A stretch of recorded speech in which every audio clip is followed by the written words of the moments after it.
دودھ نکالتی ہے, کوئی ذات ہے جو سوکھا چارہ جانوروں کو کھلا کے ان کے گوشت پیدا کرتی ہے, چربی پیدا کرتی ہے. یہ چیزیں بچوں کو نظر نہیں آتی, لہذا بچہ سب سے پہلے ایمان لاتا ہے اپنی ماں پہ, تھوڑے دنوں بعد ایمان لاتا ہے اپنے باپ پہ. اللہ پہ ایمان لانے کے لیے اللہ کو پیغمبروں کو بھیجنا پڑتا ہے, خود سے نہیں مانتے.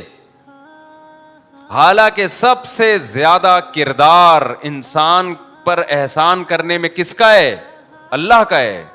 ماں باپ کی نعمت بھی اسی اللہ نے دی ہے, وہ نہ دیتا تو کون پالتا اتنی عزت کے ساتھ. یہ جو محبت ماں اور باپ کے دل میں اللہ نے رکھی ہے نا بچے کے لیے, یہ محبت گاڈ گفٹڈ ہے, یہ خود بخود نہیں ہوتی, یہ قدرت نے ڈالی ہے, ایسے سافٹ ویئر انسٹال کی ہے قدرت نے. آپ کہہ سکتے ہیں نا بھائی اس نے جنا ہے وہ تو محبت کرے گی, نا نا نا نا, بہت سے جننے والی محبت نہیں کرتی. بہت سے جانور ایسے ہیں جن میں ماں بچہ جنتی ہے بالکل بھی لفٹ نہیں کراتی. بھائی ویڈیو نہیں بنائی ہے, لکھا ہوا ہے نا یہاں پہ. بہت سے جانور ایسے, مچھلیوں میں کتنی مچھلیاں, میں نے تو خود مچھلیاں پالی ہیں, دے دنادن بچے پیدا کیے. میں نے ایکویریم میں رکھی ہوئی تھی مچھلی, وہ جناب آیا ہوں رات کو, بچے ہی بچے بڑے خوش ہو گئے, بھائی یہ تو مچھلیاں ہی مچھلیاں, سبحان اللہ. صبح اٹھاؤں تو 2-4 گھوم رہے ہیں ادھر ادھر, جان بچاتے پھر رہے ہیں, وہ بھی اپنی ماں سے. سب ہڑپ کر گئی. چڑیلوں کا ڈائن کا سنا تھا کہ بچے کھا جاتی ہیں, وہ بھی دوسروں کا سنا تھا کہ دوسروں کے بچے کھا جاتی ہے, اپنے بچے تو چڑیل بھی نہیں کھاتی ہوگی. کیا ہو گیا بھائی؟ لیکن مچھلی کیا کر رہی ہے, ادھر بچے جنے اور کھانا شروع. 2-4 رہ گئے, میں نے اس کو پھر کسی طرح دوسرے ایکویریم میں شفٹ کیا. میں نے کہا یہ بھی ان کا بھی جنازہ پڑھنا پڑے گا ہمیں. تو ہے محبت کیا؟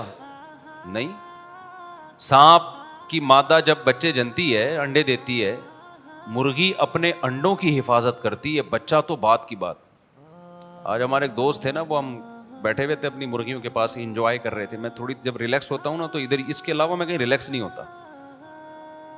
جو مجھے فارغ ٹائم ملتا ہے نا دماغ کو ریلیکس کرنے کے لیے, وہ میں مرغیوں میں گزارتا ہوں, مور میں, مرغیوں میں, جانور میں.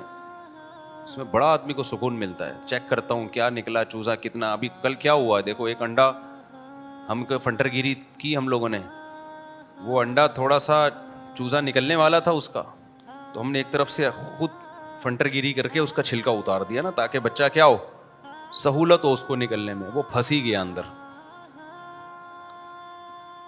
ہوا یہ کہ وہ ٹانگوں کی طرف سے ہم نے اس کے چھلکا اتار دیا. اب جب اگلے دن دیکھا بچہ پورا بن گیا, وہ ٹانگیں مار رہا ہے باہر نکلنے کے لیے.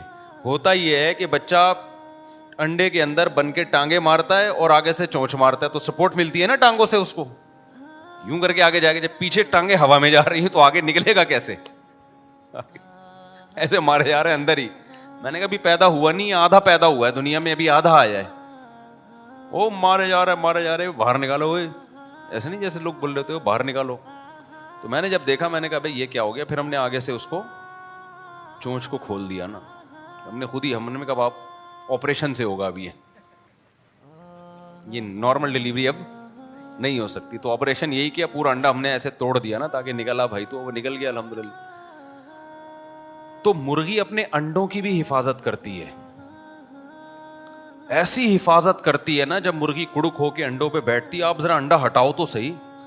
ہمارے یہاں ہوا یہ کہ یہ میں مرغیوں کے واقعات سنانے کے لیے نہیں بتا رہا. آپ بولیں گے مجھ سے اپنے پنجرے کو لے کے بیٹھ جاتے ہو, میں سمجھانے کے لیے, مثالوں سے بات سمجھائی جاتی ہے نا. مشرکین مکہ قرآن کا مذاق اڑایا کرتے تھے کہ یہ محمد صلی اللہ علیہ وسلم مکھی مچھر کی مثالیں دینا شروع کر دیتے ہیں, مذاق اڑاتے تھے. تو اللہ نے کہا مکھی مچھر کی مثال جو ہم دے رہے ہیں نا, یہ مثال فٹ بیٹھ رہی ہے کہ نہیں بیٹھ رہی ہمارے دعوے پہ, اس کو دیکھو. اللہ نے کہا تھا کہ تم مچھر بھی نہیں بنا سکتے. مکھی تم سے کچھ لے کے اڑ جائے تمہارے معبودوں سے, تو یہ معبود مکھی سے چھڑا نہیں سکتے, یہ تمہاری حاجت روائی کہاں کریں گے؟ بھائی جو مشرکین مکہ پتھر کے بنے ہوئے بتوں کو پوجتے تھے, تو اللہ نے کہا یہ بت تو مکھی نہیں بنا سکتے, اور مکھی ان سے مٹھائی لے کے اڑ جائے نا, جو تم ان کے سامنے مٹھائیاں رکھتے ہو, یہ اپنے حصے کی مٹھائی مکھی سے چھڑا نہیں سکتے. کوئی بت چھڑا سکتا ہے؟ بھائی آپ نے بھگوان کے سامنے مٹھائی رکھی, مکھی لے گئی, بھگوان دیکھتا ہی رہے گا, بس نہیں اڑا سکتا. تو یہ مثال قرآن نے دی. تو مشرکین نے کہا اتنا اونچا کلام خدا کا کلام کہتے ہو اور مثالیں اس میں کیا ہیں؟ مکھی اور مچھر کی. تو قرآن نے کیا کہا؟ ان اللہ لا یستحیی ان یضرب مثلا ما بعوضۃ فما فوقها. اللہ اس بات سے حیا محسوس نہیں کرتا کہ وہ مچھر کی مثالیں دیں. فما فوقها بلکہ اس سے بھی گھٹیا چیز. کیوں؟ بات مکھی مچھر کی نہیں ہو رہی, بات یہ ہو رہی ہے کہ جو مثال تم مچھر تو بنا نہیں سکتے, تو اور مچھر خود خدا کی قدرت کا ایک بڑا شاہکار ہے. ہم نے جب مچھر پہ تحقیق کی 100 آنکھیں اس کی اتنی سی کھوپڑی میں اللہ نے بنائی ہیں, 100 ڈیجیٹل کیمرے اس کی کھوپڑی میں. کیا شاہکار ہے, آپ مچھر کو ہلکا لے رہے ہو. مچھر کے سائز بھی نہیں جاؤ بھائی. مچھر میں جو خدا نے سافٹ ویئر انسٹال کیے ہوئے ہیں اور جو اس کی مشینری ہے وہ آج سائنسدان نہیں بنا سکتے. مچھر کیا کرتا ہے جب آگے بیٹھے گا نا, تو آپ کیا سمجھتے ہو بڑے آرام سے ایسے خون چوس کے بھاگ جاتا ہے؟ نہ اس کو ایسا ایک سرنج پہلے لگائے گا سن کرنے والی, جیسے ڈاکٹر میڈیکل سائنس میں ٹیکا لگاتے ہیں نا, پہلے سن کرنے کے لیے پھر آپریشن کریں گے. پہلے سن کرتا ہے وہ اس جگہ کو تاکہ ہمیں پتہ نہ چلے, ورنہ ہم تو مچھر کو بیٹھنے ہی نہ دینا. آ کے جیسے ہی خون چوسنے کے لیے سرنج ہماری باڈی میں داخل کرے گا, ہم رکھ کے چماٹ لگائیں گے اس کے. کوئی اپنا خون پینے دیتا ہے کسی کو؟ انسان پینے دے گا خون؟ صرف بیگم ہے جو خون پینے کی جس کو اجازت ہے, باقی کون خون پی سکتا ہے بھائی. تو وہ مچھر کیا کرتا ہے, بیٹھ کے پہلے سوئی داخل کرتا ہے. اس میں اتنی تکلیف انسان کو ہوتی ہے, ہونی چاہیے کہ رکھ کے چماٹ لگائے. بھائی تو کون ہوتا ہے آنے والا؟ لیکن قدرت نے مچھر کو بھی زندگی دینی ہے, تو اللہ نے اس کو کیا انتظام کیا؟ اس کو یہ عقل دی ہے بھائی, پہلے کیمیکل ڈالنا ہے جس سے وہ جگہ سن ہو جائے تاکہ اس کو سوئی کا پتہ نہ چلے. وہ پہلے کیمیکل چھوڑتا ہے, اس کو پتہ نہیں کون سا کیمیکل ہے اس کے پاس, وہ سوئی داخل, اس کو عقل ہے. یہ کہاں سے اتنی سی کھوپڑی میں اس کی عقل آ گئی؟ 2 تاریں تو ہوتی ہیں اس کی کھوپڑی میں, اور کیا ہوتا ہے؟ تو یہ بھی کیا کروڑوں سال خود بخود ایوالو ہو کے بنا ہے کیا؟ ہر چیز ہی ایوالو ہو رہی ہے یار. حد ہوتی ہے بدتمیزی کی بھائی, جھوٹ بولنے کی کیا ہوتی ہے؟ حد ہوتی ہے. کس چیز کو آپ فرض کرو گے کہ یہ بھی فرضی, یہ بھی فرضی, یہ بھی فرضی. تو میں جلدی سے بات کو سمیٹوں. وہ میں انڈوں کی مثال دے رہا تھا نا, تو یہ جو اللہ نے ماں کی ممتا لوگوں کے دلوں میں رکھی, یہ اللہ نے رکھی ہے. اللہ نہ رکھتا تو نیچر میں اتنی عقل نہیں ہے کہ وہ خود سے محبتیں دلوں میں ڈال دے, ورنہ. تو میں مثال دے رہا تھا مرغی کی. اب مرغیاں کیا کرتی ہیں؟ اپنے انڈوں کی حفاظت کرتی ہیں, حالانکہ بھی اس سے چوزا نکلا نہیں ہے. یہ کس نے سکھا دیا بھائی؟ اب ہمارے یہاں کیا ہوا, جو میں مثال واقعہ سنا رہا تھا, 2 مرغیوں نے ایک جگہ انڈے دینا شروع کر دیے. اب جب وہ کڑک ہوتی ہے نا انڈوں پہ چوزے نکالنے کے لیے, دونوں ایک ہی جگہ جا کے بیٹھ گئیں. اب ان کی عجیب مزاحیہ پروگرام چل رہا ہے, ایسی انڈوں پہ ان کی لڑائی ہو رہی ہے نا, وہ کہہ رہی میرے انڈے, وہ کہہ رہی نہیں میرے انڈے. اب ہوتا کیا ہے کہ ایک جب کھانا کھانے کے لیے اٹھتی ہے, دوسری بڑی تمیز سے نا گھنا بن کے جائے گی, چپکے سے چونچ سے نا یوں کر کے اس کے سارے انڈے کھینچ کے اپنے نیچے رکھ لے گی. ہم نے کیا کیا, دونوں میں سے ایک مرغی کو اٹھا کے ہم نے کہا ان کی جگہ تبدیل کر دو. بہت کوشش کی, وہ ہٹنے کے لیے تیار. جو خاندانی مرغی ہوتی ہے وہ نہیں ہٹتی. یہ جو ابھی سائنسدانوں نے بیڑا غرق کر دیا نا مرغیوں کی نسلوں کا, وہ تو ہٹ جاتی ہیں. جو بہت نسلی ہوتی ہے وہ نہیں ہٹتی. ان کو پھر خطرہ ہوتا ہے کہ ایسا نہ ہو کسی دوسری مرغی کے انڈے رکھ دیں ہمارے نیچے, تو ہم نے جہاں دیا ہم نے وہیں بیٹھنا ہے. بہت کوشش کی ہٹانے کی, نہیں ہٹ رہے. اب ایک تماشا چل رہا ہے ان دونوں کا. اس کو تھوڑا سا اس کے نظر آ جائے گا نا, اس کے نیچے انڈے رکھے ہوئے ہیں, یوں گھنی بن کے آرام آرام سے جائے گی, جیسے اس کو پتہ نہ چلے, چونچ سے نا یوں کر کے آرام آرام سے وہ گھسیٹے گی اپنی. پھر جب اس کو نظر آیا کہ وہ ادھر چلا گیا ہے, چپکے سے جائے گی, چونچ گھسائے گی یہاں سے لے کے. میں نے کہا یہ نہ اس کے نکلیں گے چوزے, نہ اس کے نکلیں گے چوزے. ان کے یہی پھڈا, اور ہم پوری کوشش کر لی ان کا جھگڑا ختم ہو, بغیر ختم ہونے کا نام. اب کوئی ماہر مرغیات, کوئی بڑا سائنسدان ہوگا, اس سے ہم پوچھیں گے یار ان کا کوئی مسئلہ حل کرو, ورنہ یہ جب بچے پیدا ہوں گے تو پھر تو اور تنازع شروع ہو جائے گا. لیکن ایک بات مجھے سیکھنے کو ملی کہ یہ مرغی میں ایسے سافٹ ویئر خود بخود انسٹال نہیں ہو سکتا. اس کو اپنے بچوں سے اتنی محبت کہ جو انڈا بچہ نکالے گا اس کو نہیں چھوڑ رہی, تو بچہ کہاں سے چھوڑے گی وہ؟ اتنی محبت مرغی میں بچوں کی, اور وہ انڈے جس سے بچے نکلتے ہیں کس نے ڈالی ہے؟ یہ خدا نے ڈالی ہے. یہ ایوالو ہونے کا نتیجہ نہیں ہے. ایک ایتھیسٹ ہے, بڑا کلپ بناتا ہے وہ اسلام کے خلاف, اب تو یوٹیوب نے شاید اس کو بین کر دیا.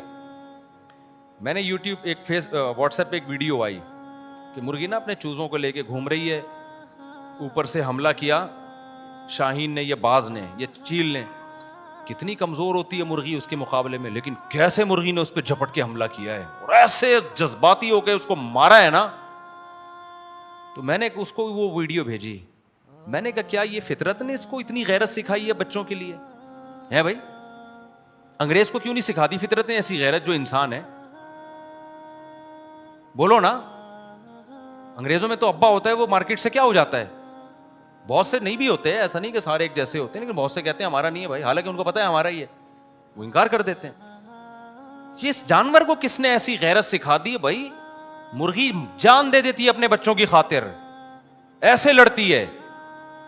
تو ہم دیکھتے ہیں کہ جن جانوروں کا گروتھ ریشو کم ہے نا, ان میں ماں کی ممتا بہت زیادہ ہے, اور جن جانوروں کا گروتھ ریشو زیادہ ہے ان میں ماں کی ممتا کم ہے. تو قدرت نے نا تقدیر, یہ ہے مینجمنٹ. دیکھو مچھلیاں ہزاروں انڈے دیتی ہے, اگر مچھلی بھی اپنے بچوں کو اسی طرح پالتی ہے, سمندر میں پاؤں رکھنے کی جگہ نہیں ہوتی, مچھلیاں ہی سب کچھ کھا جاتی.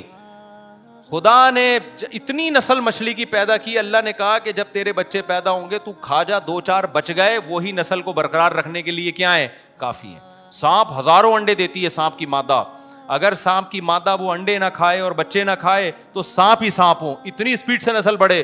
قدرت نے کیا کر لیا, ان کے دماغ سے ماں کی ممتا کا عنصر نکال لیا, کہ قدرت جتنا سانپ پیدا کرنا چاہتی ہے نا اللہ تعالیٰ, وہ اس سے بھی پیدا ہو جاتے ہیں. وہ ایک آدھ بچ کے نکل گیا بس وہ کافی ہے, وہ پھر جانوروں سے بچتا بچاتا وہ چند ایک ہی نکلتے ہیں, اس سے ان کی جو نسل ہے اس میں جو گروتھ ریشو ہے وہ اعتدال میں رہتا ہے. لیکن جن جانوروں کا گروتھ ریشو کم ہے ان میں, اور جتنا کم ہوگا نا ان میں پھر ماں کی ممتا کے ساتھ باپ بھی انوالو ہو جاتا ہے. انسان کا بھی گروتھ ریشو کم ہے, یہ جو کہتے ہیں نا زیادہ ہے, یہ غلط کہتے ہیں. انسان کا ریشو, انسان ان مخلوقات میں آتا ہے جس کا گروتھ ریشو کم ہے. تو اس لیے اللہ نے انسان میں بھی کیا رکھی ہے, ماں کی بے تحاشا محبت, باپ کی بھی محبت ڈال دی اللہ نے. کیونکہ یہ جو ہم کہتے ہیں نا 8-10 بچے زیادہ, یہ فیملی پلاننگ والوں نے دماغ خراب کیا ہے, ورنہ اصل میں یہ زیادہ قدرت کی نظر میں زیادہ نہیں ہے. اگر زیادہ ہوتے نا تو اللہ باپ اور ماں میں اتنی محبت نہ رکھتا, کیونکہ وہ محبت بچے کی زندگی کے لیے کیا ہے, ضروری ہے.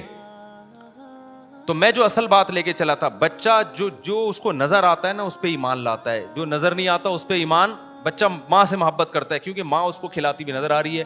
ابا کی تو تنخواہ ہے وہ اکاؤنٹ میں ڈال دیتے ہیں, بیگم کو پیسے دے دیے, تو ابا سے بچہ بعد میں مانوس, تھوڑے دنوں بعد پتہ چلتا ہے اچھا ایکچولی یہ ابا ہیں, ابا بھی کبھی کوئی کردار ہے, ٹھیک ہے نا, دیر سے. اور سب سے آخر میں کس پہ ایمان لاتا ہے, اللہ پہ. وہ اتنا, کیونکہ اللہ تو, حالانکہ سب سے زیادہ احسان کس کا ہے میرے بھائی, اللہ کا ہے. اللہ میاں بارش برسانا ہی چھوڑ دے صرف, ابا مارکیٹ سے کیا ہو جائیں گے, بچے پھینک کے چلے جائیں گے, عورت اپنے بچوں کو بھول جائے گی قحط سے جب مرنے لگیں گے, اور جاپانی یا چائنیز ہوگا تو کھا جائے گی. چائنا کی ماں نہیں چھوڑتی اپنا بچہ, لیکن اگر قحط پڑا نا تو چائنا والوں کے پاس یہ آپشن بھی ہے کہ اپنا ہی بچہ کھا جاؤ, کیونکہ وہ سب کچھ کھا جاتے ہیں, تو وہ کھا جائیں گے اپنا بچہ, چینگ پونگ کرتے ہوئے کیا کریں گے, کھا جائیں گے. تو جب سب کچھ ہی کھا گئے تو یہ بھی کھا جاؤ نا. وہ پھر عقل سے بھی استعمال, وہ عقل بھی استعمال کرتے ہیں, کہتے ہیں ایکچولی مرنا تو ہے, اس نے بھی مرنا ہے اور ہم نے بھی مرنا ہے, تو یہ تو ہمیں کھا نہیں سکتا. وہ عقل بھی استعمال کرتے ہیں نا. بھائی ہم تو شرعی مسئلہ بیان کریں گے کہ دوسرے کی جان, اپنی جان بچانے کے لیے دوسرے کو قتل کرنا جائز نہیں ہے, دونوں اللہ کی قدرت سے مرے. بس یہ نہیں ہو سکتا کہ میں مر رہا ہوں تو چلو اب دونوں میں سے ایک نے تو مرنا ہے تو ایسا کر میں تجھے کھا جاتا ہوں میں تو بچوں گا نا, اور وہ کہیں ہاں بات بڑی معقول ہے. ایسا نہیں ہوتا, دونوں مرو بھلے بھوک سے, کھانے کی اجازت نہیں ہے. لیکن چائنا والے تو عقل کو استعمال کرتے ہیں نا, وہ کہتے ہیں یار دونوں نے جب بھوک سے مرنا ہی ہے تو بہتر ہے کہ یہ اس کو کھا کے ایک کی تو جان بچے نا. تو ان کے پاس یہ بھی آپشن ہے, ہمارے پاس یہ آپشن بھی نہیں ہے. تو خیر میں اصل بات کو بس سمیٹتا ہوں, نماز کا بھی ٹائم ہونے والا ہے.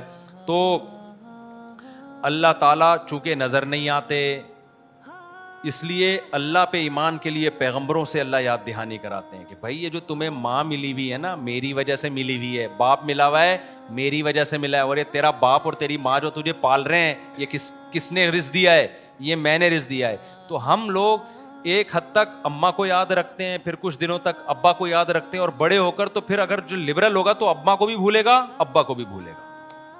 اللہ کہاں سے یاد رہے گا پھر اسے؟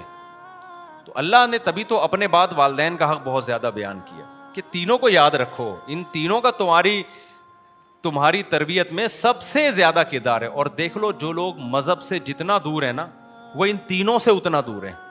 میرے سامنے نا یورپ کے اور انگریزوں کی تعریفیں مت کیا کرو کہ اخلاق اچھے. میں کہتا ہوں یار جتنے مرضی اچھے ہوں گے اخلاق, میں اس کا انکار نہیں کر رہا, لیکن اپنے ماں باپ کو کیوں بھولتے ہو بھائی تم؟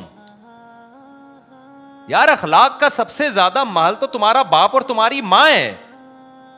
وہ اولڈ ہاؤس کیوں ہے تمہارے یہاں اتنے؟ یہ تمہاری کتنی بڑی کالک ہے تمہارے چہرے پہ بھائی. اتنے سارے اولڈ ہاؤس کیوں بنے ہوئے ہیں؟ اس لیے کہ گھر میں رکھنے کے لیے تیار نہیں ہے. تو جو خدا جو سب سے بڑا محسن تھا اسی کو نہ مانے, اس کے بعد آپ کی ماں اور باپ ہیں اس کو نہ مانے, تو کیا رہ گیا یار اب تمہاری سوسائٹی میں؟ کیا رہ گیا؟ اس لیے اسلام سب سے زیادہ یاد دہانی کس کی کراتا ہے؟ اللہ کی. پھر اللہ کے بعد ماں اور باپ کو ویلیو دیتا ہے اسلام کہ یہ پیرنٹس ہیں تمہارے. سب سے پہلے کون ہے؟ اللہ. پھر کون ہے؟ قرآن میں کتنی آیتیں ہیں, قُلْ مَا أَنفَقْتُم مِّن خَيْرٍ فَلِلْوَالِدَيْنِ وَاعْبُدُوا اللَّهَ وَلَا تُشْرِكُوا بِهِ شَيْئًا وَبِالْوَالِدَيْنِ احسانا. ایک اللہ کو مانو, ماں باپ کے ساتھ احسان. ایک اللہ کو مانو, ماں باپ کے ساتھ. اللہ کے بعد ہمیشہ کون آ رہا ہے؟ والدین آ رہے ہیں. تو یہ قرآن جو ہے نا ہمیں ان چیزوں کی طرف گائیڈ کرتا ہے. دنیا میں کوئی کتاب ہمیں ان باتوں میں رہنمائی نہیں, نہ کوئی فزکس کی کتاب, نہ کوئی کیمسٹری کی کتاب, نہ کوئی میتھ کی کتاب. تو اب قرآن کہتا ہے اگر کوئی میری ان ہدایات پر عمل نہیں کرے گا, خدا کو نہیں مانے گا اور خدا کی نہیں مانے گا, تو انہ لحسرۃ علی الکافرین, جو انکار کرنے والے لوگ ہیں یہ قرآن قیامت کے دن ان کے لیے حسرت اور افسوس کا ذریعہ بنے گا. اللہ چھوڑے گا نہیں, ایسے عذاب دے گا پھر اللہ تعالیٰ. تو بھائی عقل مندی کا تقاضا یہ ہے کہ اللہ اس کے رسول کی تعلیمات کو دل و جان سے فالو کرنا شروع کر دو.